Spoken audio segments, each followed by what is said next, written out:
Hey Lisa, Hello, Mr. Ross Rosenberg. How are you? I'm great. It's finally great to do this together. How long have we been talking about this? Quite some time now. I'm really excited about it myself. So let's have our viewers get to know each other a little bit. Since some of your viewers don't know me and some of my viewers don't know you, let's give an introduction or a brief background sketch. I'm a certified life coach, and I started off my practice primarily working with adult children of alcoholics because that was so near and dear to my heart. My mother and father are ACOAs, and when my life started spiraling out of control, I went into psychotherapy, and it was there that I discovered that I was severely codependent and also depressed, and that the issues that I was having in my life were related to being raised by unrecovered adult children of alcoholics. My father was also a narcissist, my mom definitely more codependent. And my life started to make sense when I realized that I had been affected by alcoholism, which Hmm. sparked my interest tremendously. And I dug my teeth into codependency in general, and then ultimately ended up becoming a certified life coach. And like I said, focusing on ACOAs, but then branching out, which it's just been a wonderful ride.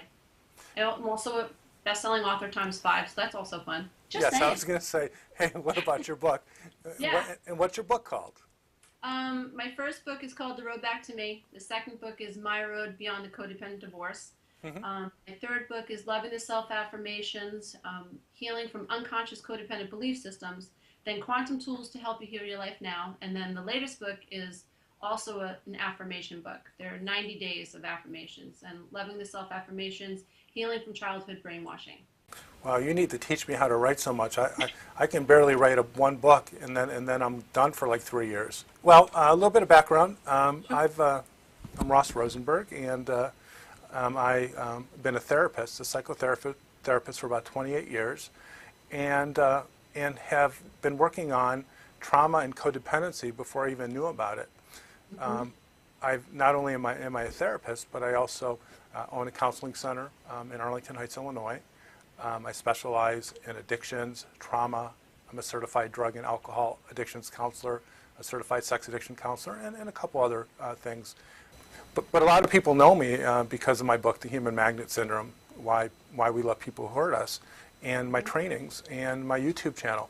And, Hmm. uh, and it's kind of interesting how our paths have come together or intersected. I keep hearing your name from people who are Facebook friends or who are connected to me by YouTube, and they keep talking about this Lisa Romano. You need to watch her videos, and and I watch them, and I go, wow, this is a woman who really gets it. My intuition about you is that you really care about your viewers, the people with whom you connect, your dear ones, I and hear.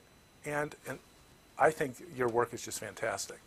Thank you. I really appreciate it. As is yours. Through my recovery, I came across your work as well. And what I appreciated about your work, which was so different than a lot of people, was that I knew, perhaps intuitively, that you knew what you were talking about. Something about you resonated within me that told me this man has not only is he a psychotherapist, you know, but he knows he's been through this.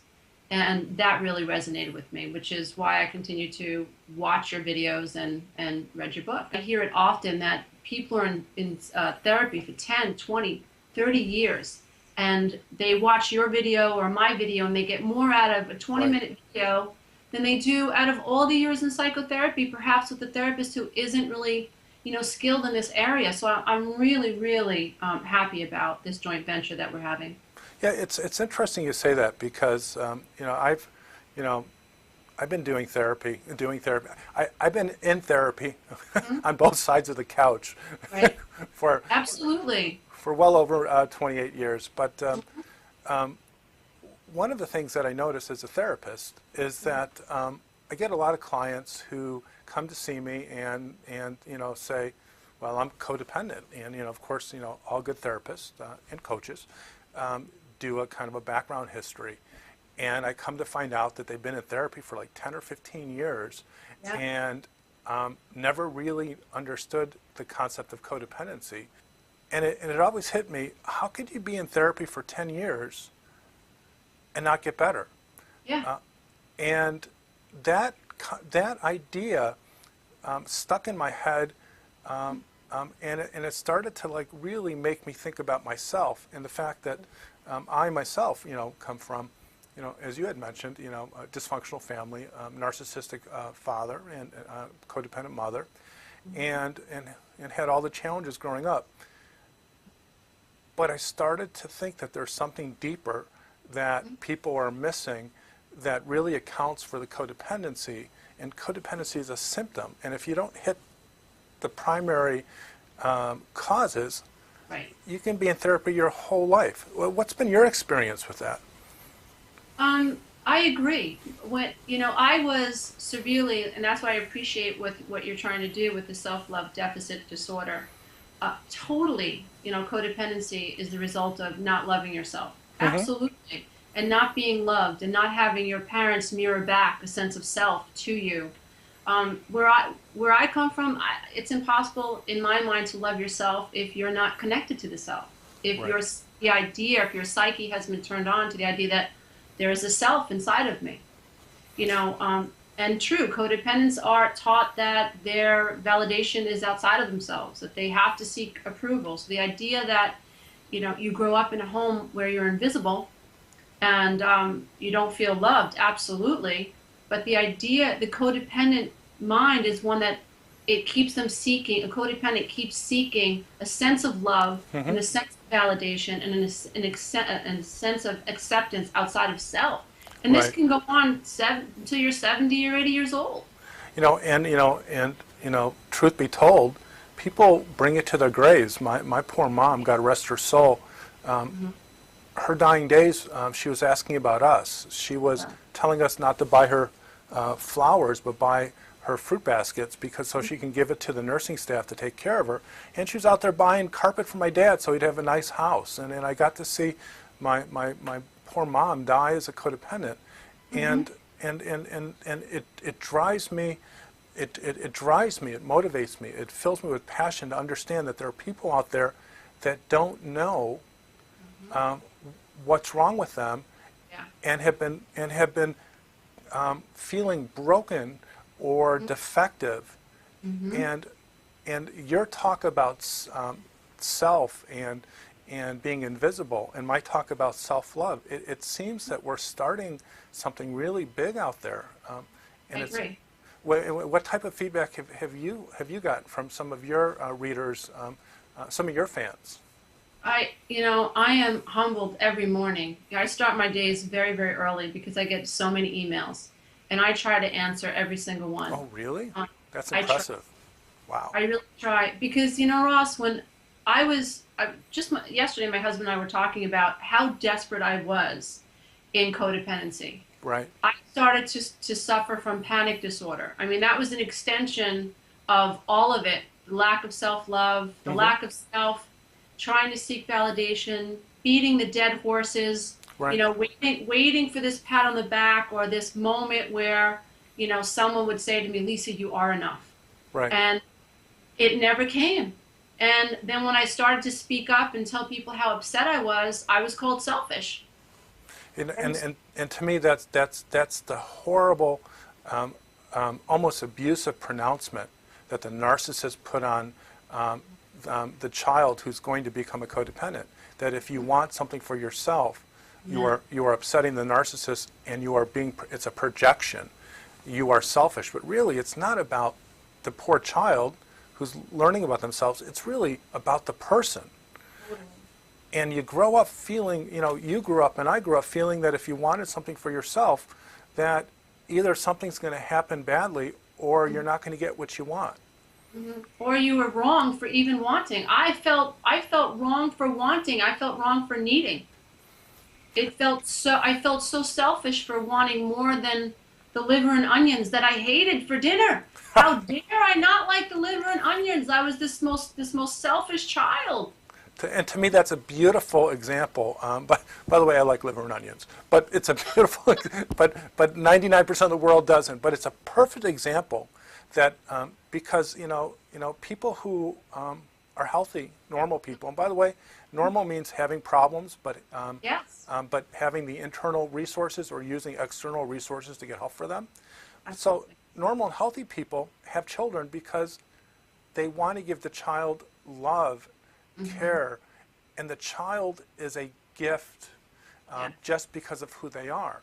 Amen. But the parents that we had, the parent that you're talking about, made it about them. So if you don't like liver and onions, that means there's something wrong with them. And they, narcissists can never deal with that. So they're always blaming other people, and shame on them, or shame on my parents for making us feel bad for just being normal kids. And I'm assuming that you kind of brought that into adulthood like I did. Totally. Oh my goodness, absolutely. And I mean, I married my first husband. A large part of the reason was because my parents liked him. They loved him. He made them laugh, he kicked their butts, really, seriously. The charming You know, narcissist, yeah. oh, he was an ass kisser, Ross. And I wasn't, not really, especially as I got a little bit older. But I still had this, I have to please my father, I have to please my mother thing going on. Right. Totally below the veil of consciousness. Right, well, I was very much still stuck in the old pattern, feeling like I needed their validation. And yes, and that's why it was so hard when I was going through my marital problems. It was so hard for me to say to anyone, I'm not happy. right. Because how dare you not be happy? Right, because now, the narcissistic parent, if you tell them they're not happy, the first thing they think about is, you're telling me I'm a bad parent. Isn't that messed up? Totally. I think also was my parents lived such a life of sacrifice. Right. They lived to survive. It was not about happiness. So Right. when I said I'm not happy, it was like, how dare you Exactly. come into this world and think that you have a right to be happy. But- My father actually said that to me. Okay. He said you have to be happy. But I'm going to analyze your father just like I'm going to analyze a comment that you said about your ex-husband. So your father saying, how dare you be ungrateful? But Yeah. really, what it was a narcissistic injury. He heard you say that you're a bad father, and he reversed it on you by saying, you're lucky that I even brought you into this world and I feed you. And what does that do to you? What does that do to any child? How did you feel? I felt ashamed. I felt guilty. I felt unworthy. I felt like there was something absolutely wrong with me feeling the way I felt. And my father, who rarely spent time with me, and I had to work really hard for him to spend time with me,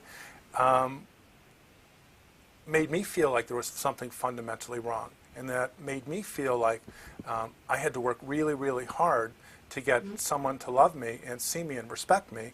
And there's no coincidences that I grew up as this adult, this codependent adult, that is like been super, super hungry for compliments and affirmation.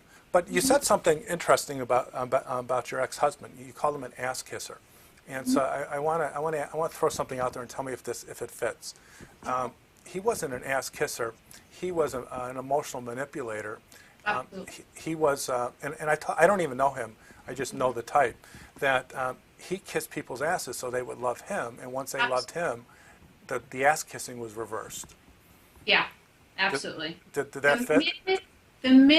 The minute they expected him to live up to what he presented. Exactly. The minute they expected him to be that nice guy that he was tried so hard to convince them he was gone. And he was gone.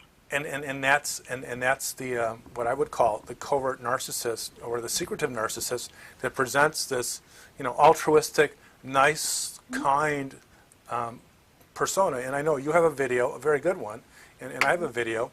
And as soon as they get people to like them and love them, and they can control them, they turn. Yes. And it's no secret, especially since I talk about it in my videos and my book.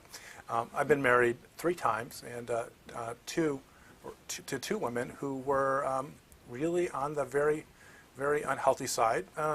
But it wasn't until I did my own therapy because I didn't want to keep making that mistake. You know, I was humiliated. You know, I felt broken. You know, here I'm a therapist, and I'm marrying these crazy women, or allegedly crazy. But be careful, Ross. in fact, when I wrote my book, The Human Magnet Syndrome, when I talked about my ex-wives, I had a lawyer read the 2 pages, and he made some very subtle word choice changes, which I thought was funny. But after the second divorce, I thought to myself, you know, I was in so much shame and so much humiliation that I'd keep falling in love with these people that I loved so much that would hurt me, and it hit me because of, you know, because of my therapy and a book I read by Alice Miller, The Drama of the Gifted Child, is that it's about me. Yeah. And I keep choosing the wrong person. I'm the one that has a broken picker.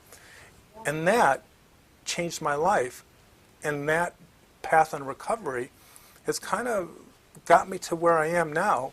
And it seems like you and I have very similar paths in not only what happened to us, but as we understand ourselves, we're able to help others.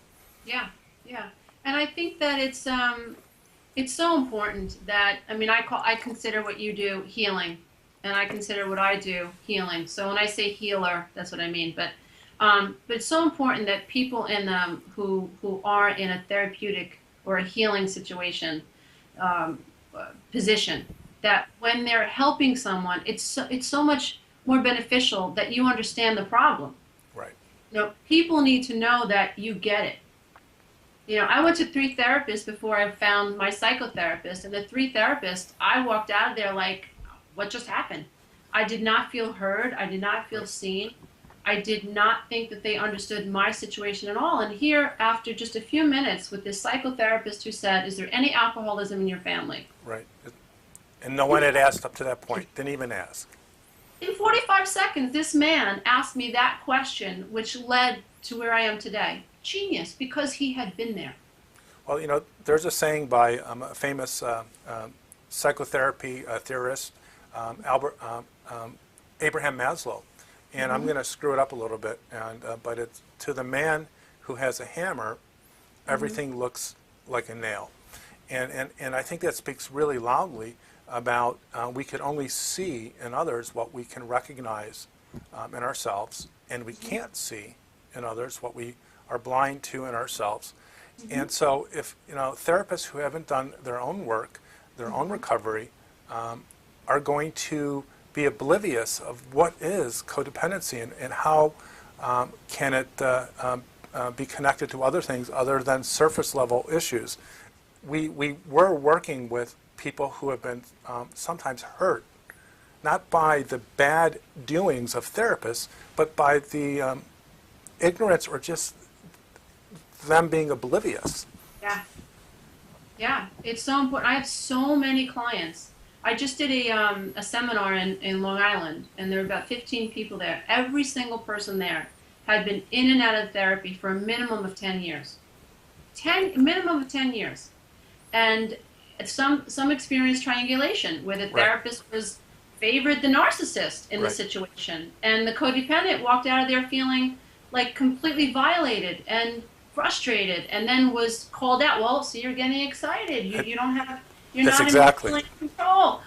Because I sense what's happening here. I'm being picked on, and he's manipulating you, and you know, it's just so much easier to call out the person that's reactive than to understand what's really happening below the veil and the manipulation of a really good covert narcissist. And actually, your point is really important.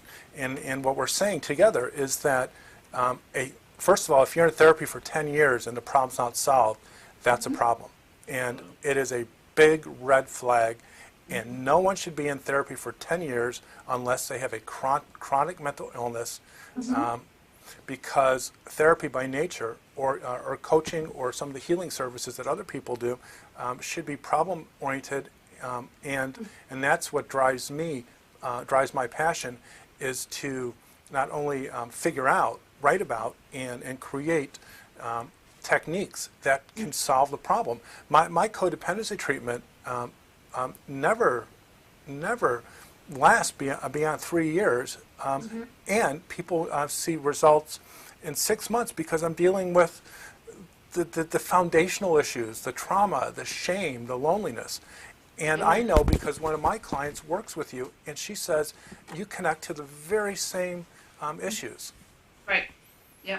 Yeah, absolutely. But this is why I think it's so important that we get this information out there. And I also think that a lot of people think that because they're seeing a therapist, that they're in a, there's this idea, there's this hierarchy. She's the therapist or he's the therapist. And then they're intimidated to ask the therapist certain questions about, what do you know about codependency? Have you experienced it yourself? Right. Have you recovered from it? There's this intimidation factor. And I think it's really, really important, especially you being a clinician and a psychotherapist yourself, encouraging people, ask the questions. Ask the If questions. you're not comfortable, then you're not comfortable. Own that. That means something. Well, Appreciate how you feel. Well, I'm going to take it one step further, and is express how you feel to your therapist, even when it's not positive. This has happened to me so many times in my career where I'll make a mistake, and at least I'm told that I make a mistake, and a client will come to me in the beginning of the session, and because we've built this foundation of trust, and they'll say, I'm like really mad at you. And I want to tell you something.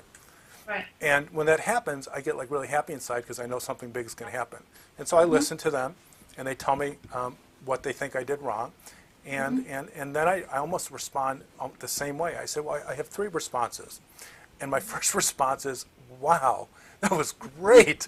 Yes. I love the way that you expressed your anger, especially to me, because sometimes you put me on a pedestal and I don't want you to, and that was fantastic. Yeah. Thank you. And all of a sudden, you can see like because they're anxious and afraid that I'm going to yell at them or run away from them and then I said, well, and then the second thing I say, well, this is what I heard you say, and so I paraphrase it, and the third thing I say is, I talk about what I think of what they say, and sometimes it includes an apology. Right. Sometimes it includes I don't agree, but it always is a conversation. Right. And what has been your experience in situations like that with your own clients? I actually love it when it doesn't happen that often. Just saying, but They never get mad at you. no, but Oh, you're yeah, a lot sweeter and kinder. I'm a little bit more rougher around the edges. But it has happened where I've been, a client has challenged me, and that's the first thing I do too, is because I understand, because I bring it back to childhood. What did this person need in childhood that they didn't get? They were not given the permission to say, Mommy, I'm mad at you, or Daddy, I'm angry. They weren't allowed to express especially negative emotions. So for me, where I come from as a coach is I'm so happy that they found the courage to be able to say out loud, I'm not happy with something that was said, or I'm not happy with the way things are going. And again, like you, congratulations, that was awesome that you were able to express that. That's so cool. Now let's talk about what we have to talk about. You know what I mean? But that's huge for someone to be able to say that. And we become part of our job, and I teach my therapists this. A part of what we do is, in a sense, it's reparenting. Absolutely.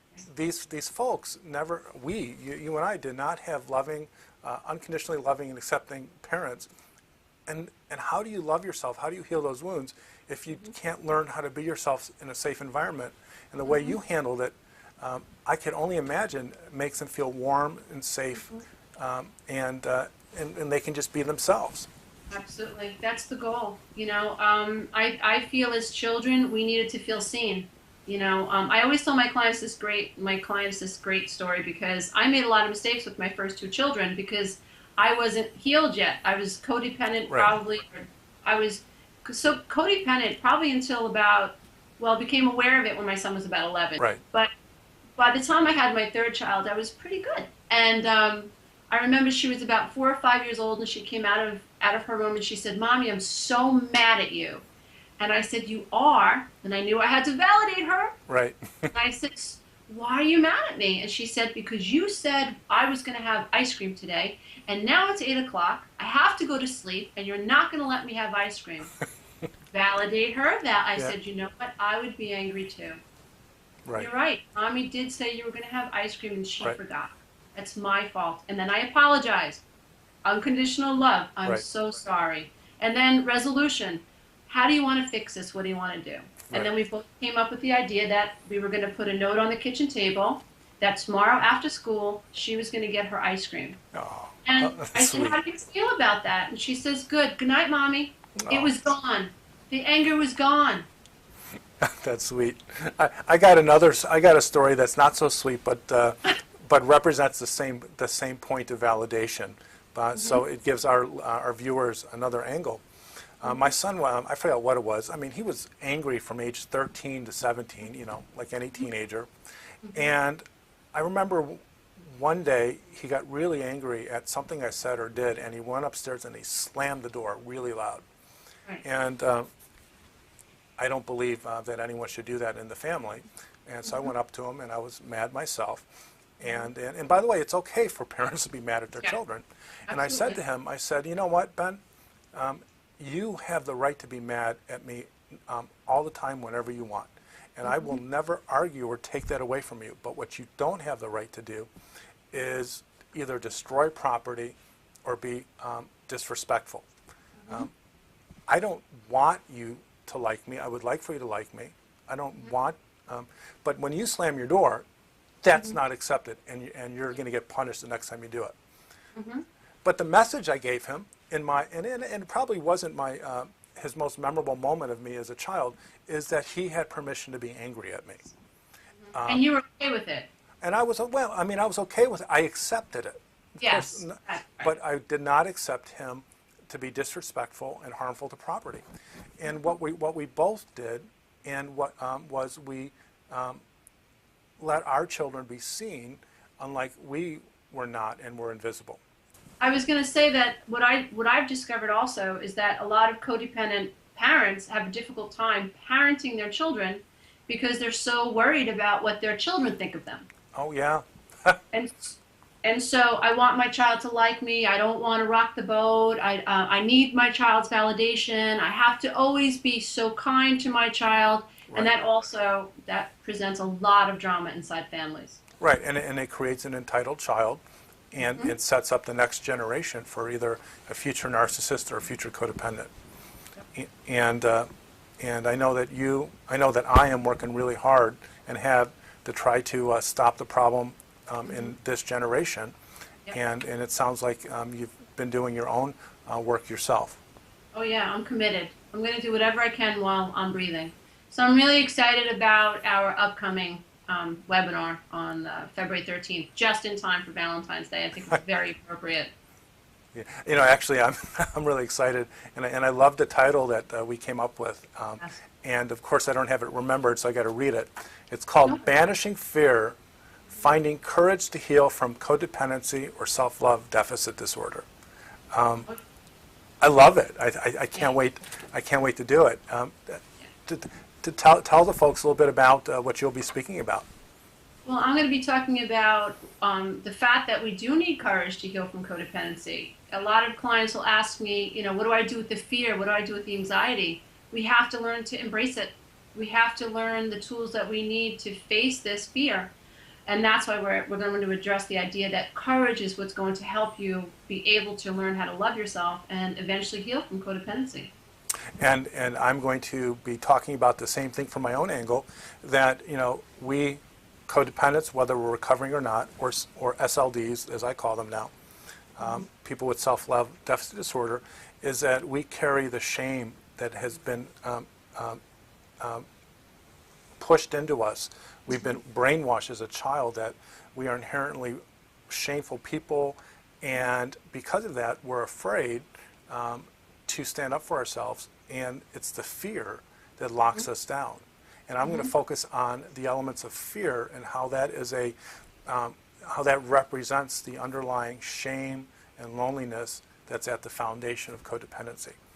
Awesome. This is great. I look forward to the next video, and And until then, you take care and have a wonderful, Yes. wonderful New Year. Yes, you too. Okay, bye-bye.